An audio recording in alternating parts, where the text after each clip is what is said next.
So hello everybody. This is abrupt na hindi man lang alam ni Uncle Mulong na ito talaga ang mangyayari today. So we are so thankful of his life kasi nakapunta na po siya sa iba't ibang lugar, and alam natin na marami talagang mga OFW na nakapunta sa ibang lugar, and some family are very proud of it. Naakala natin kapag nasa ibang lugar na yung pamilya mo, tatay mo or nanay mo, dapat hingan mo siya ng hingan ng kahit ano. Gusto ko lang malaman talaga sa umagang ito, gaano nga ba kahirap, Uncle Mulong, kung isa kang OFW?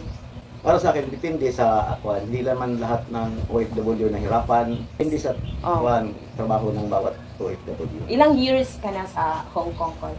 Since 2000. Since 2000. So, ang dami-dami mo ng mga experience. Do you think it's very inspiring? Masaya talaga kapag nasa ibang lugar ka, or walang tatalo pa rin dito sa atin? Una, siyempre mayroong advantages. Mayroong ang advantage ito dahil kumikita ka. Pero ang disadvantages ka nang mapalayo ka sa pamilya mo. Kasi minsan malulungkot ka na. Oo, nakakalungkot talaga kapag malayo sa pamilya, especially kapag papa ka. Lagi niya talaga iniisip is yung mga anak niya, kung paano, sino mag-guide sa kanila. Isa talaga yun sa battle kapag parents ka. Di ba? Yung mga anak mo, yun lagi mo iniisip. Kung malayo ka, kaya parang siyempre ang mga anak mo lumalayo sa'yo. Sino yung nagbibigay ng inspirasyon sa'yo, Col, para mang-ibang bansa? Siyempre, ang inspirasyon ka ng para sa future ng ano mo. Siyempre, una, siyempre pasalamatan natin ang Panginoon Diyos dahil siya ang nagbigay sa atin ng usog. Kung mahina ang katawan na to, isultang makasurvive sa laing lugar. Diba? Kaya, siyempre, una-una sa place na po, at doon na to, ang nature ng lugar na yon, kung sa mga anak. So, especially ang mga babae, di ba? Minsan, minaltrato. Sa mga lugar yun na delikado. Ano ba yung dapat nating i-consider, dapat paghandaan, Paul, kapag ikaw ay gusto talagang pumunta sa ibang lugar?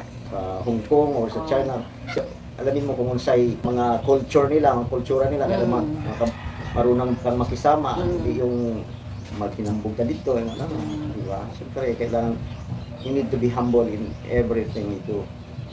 Dapat talaga humble ka lang. And then how about the language, Col? Paano mo natutunan yung mga lingwahe nila? Usually naman ang pumunta sa ibang bansa, as long as you know how to speak English. So, that's very important, how to speak English. No need to speak their language kung hindi mo naman kayang anuhin yung makapagsalita ng lingwahe nila. Siyempre, English, okay na yun. As long as marunong ka mag-English, importante yun.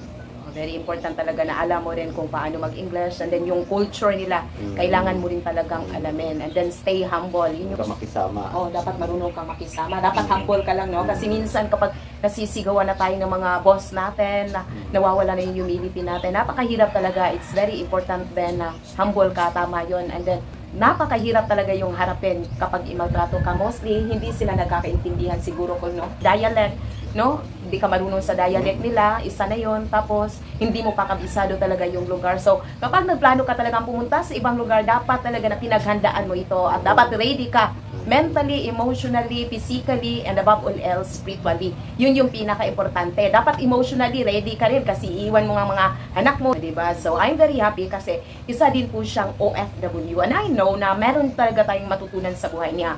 And naniniwala kasi ako that along the way of our journey, we have to learn.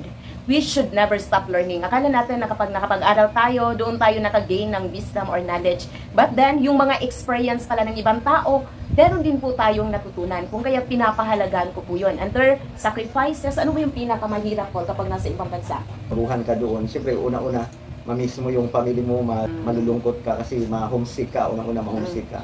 Then, siyempre, pag medyo naka-ano ka na doon, naka-recover ka na mga 3 to 6 months, yung health pagka malusog, okay na yun. Pressure, siyempre ang pressure.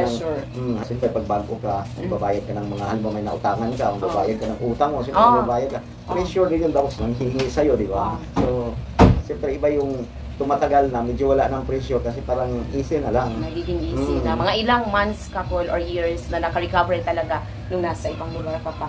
Sa akin, yung homesickness ko talagang siguro mga 1 year. Pero pag yung after doon, marami ka ng nagiging mga kaibigan. Kasi tungkol sa ng trabaho ko, parang wala easy naman. lang.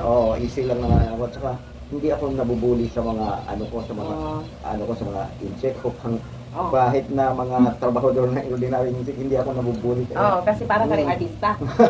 Hindi, talagang hindi ako nabubuli. Ako pa nga minsan nabubuli. Ikaw pa. Pero ang ano talaga, unang-una, homesickness talaga, yun talagang doon ka yung lagi kang nalulungkot, ganun. Pagka mayroon kang mga mahal sa buhay na iwan. Pero ang ano doon, ang advantage mo doon, kung nandoon ka doon, yung tiwala mo sa Panginoon, unang-una yung may trust at saka yung pananampalataya ka sa Panginoon. Gusto makatulong.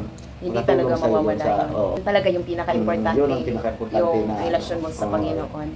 Just keep praying talaga. Tapos, yan nga, for ka pumunta doon, ang dami-dami nating mga utang. Tapos, meron pang mga nag-request na makapadala ka sa kanila ng pera. So, yun po yung mga bagay na sinastruggle din po. Some of the OFW. Maraming salamat, Uncle Mulong, sa umagang ito sa pagbahagi mo ng iyong storya bilang isang OFW. Kung meron kang ma-encourage ngayon, Uncle, para sa lahat OFW or sa mga tao na nagplano pa na pumunta sa ibang lugar, ano yung maipapayo mo sa kanila? Siyempre, kung first timer tayo, unang-una, magtiwala tayo sa Panginoong Diyos na Siya lang ang makatulong sa atin sa lahat ng ating mga problema.